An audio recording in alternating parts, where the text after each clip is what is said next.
of people don't know, and it's only a few years ago I found out, that political correctness comes from the Marxist school of Frankfurt in the 30s. It was driven out by Hitler, went to America, didn't take root in New York because they're too honest and direct, went to California, took root there. And Californians speak Marxism.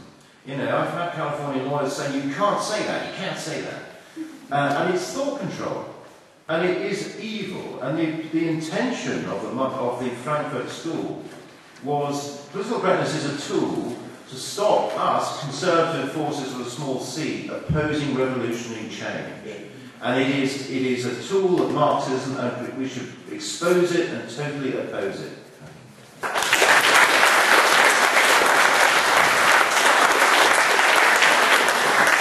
Well, there is a radical approach to dealing with the scourge of political correctness, and that would be putting Godfrey Bloom on question time after he's done.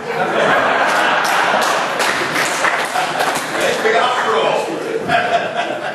Let's big uproar. So, in a way, you know, the whole EU issue was bound up with political correctness.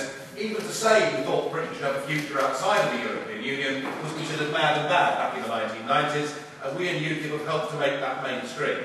The best thing we can do to deal with the scourge of political correctness is to recognise that the leaders of the three so-called main parties in this country are all peas in a pod. They're indistinguishable from each other in terms of how they look and how they sound and what they stand for.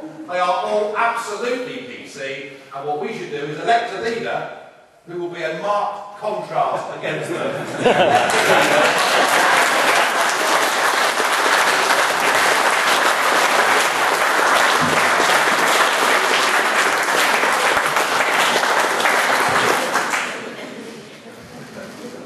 Well, I'm glad we've established that we don't have too much political correctness on this panel. Moving on to a question from Robert East, from Littlehampton and Bognor Regis.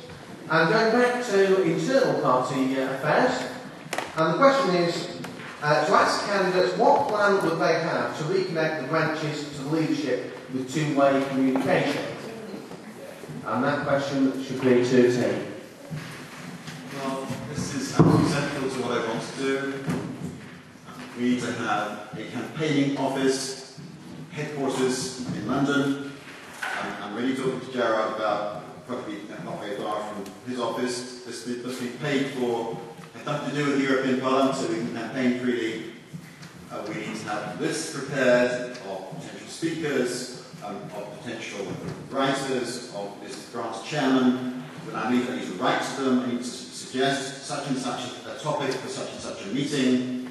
This is the kind of thing that I've already made to be handed out at branch meetings and made into a television show or made into a video showing, so that this is threat to our freedoms. This is what I want to do. This is what's been missing the last 3 or 4 years. This is why you need me as your leader. Thank you very much.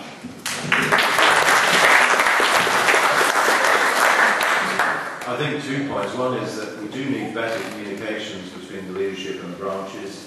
I've had 20, 25 years of professional experience in communications, and I'd employ that. And it is a very important tool. I've done it for very big companies. And, you know, I don't think it's acceptable that more information sometimes on these unauthorised blogs, and you're hearing from the party. And I think that must be addressed. The other thing is that there was a motion passed at the conference about having representatives of every region on the NEC. I'm not sure that's practical, but what I would suggest, the NEC can create real committees of itself, and I want a committee of the UK where you actually have representatives of all the regions feeding back reports, recommendations, officially within the NEC to the main NEC, and that the leader would go, the chairman would go and hear people out. And I think that mechanism is needed, so there's a better flow of information one way or another between you, the branches, and the leadership. Thank you.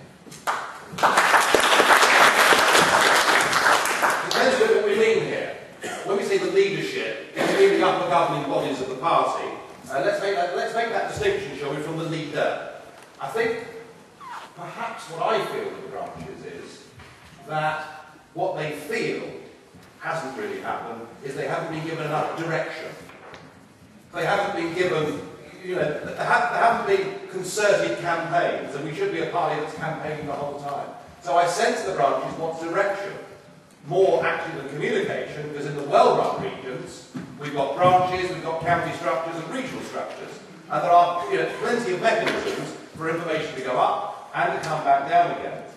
But if you're saying, if the questioner is saying, how do we reconnect the branches with the leader, I would argue that if the leader is dealing with letters and questions and phone calls from the branches, the leader will not be putting the thought into the big political messages that we need to put out through the mass media. The leader's job is to represent this party and connect with the mass millions. That's how I intend to do it.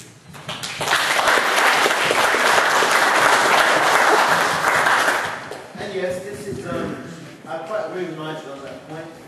This is what I'm on about, and I feel that we definitely need to set up these policy groups, and I would like to see policy groups which will include many members of you out there, many of you are sitting there today, looking at us up here and wondering, thinking to yourself, well, look, I've got a lot to offer. I can put so much into this party, I've got lots of ideas.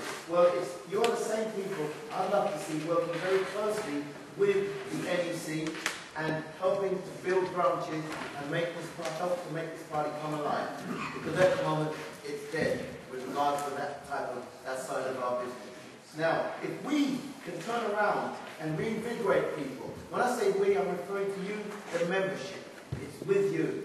And if we can turn around and build on what we have at the present moment, reinvigorate, and have a leader who can pass the message down and establish a clear line of command throughout the whole party, we'll be fine. A few more questions in quickly before the end. So we'll move straight on to a question from both Louis Brown, from William and Weybridge, and Spelthorne, sorry. I've yet to hear any candidate speak of a UKIP government. Why not? David.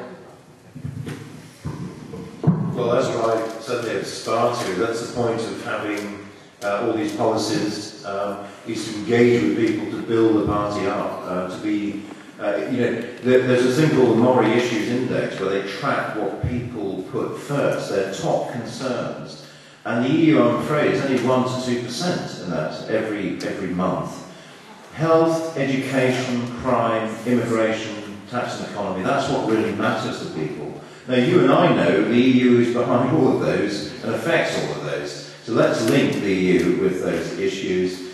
But, yeah, I think UKIP government, well, we have to be credible. There's a fine balance. Let's have the policy spokesman. Let's get some MPs for AV+. Let's get some elected peers. And then let's talk government, because it will be real.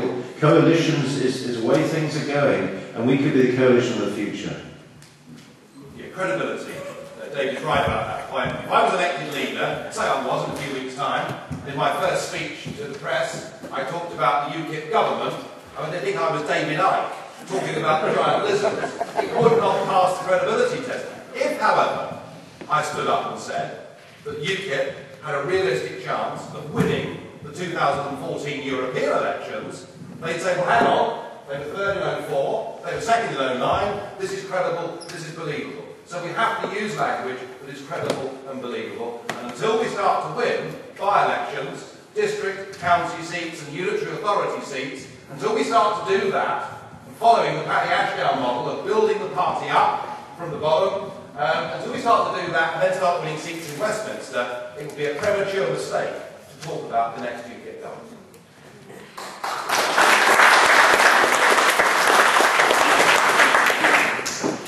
Ladies and gentlemen,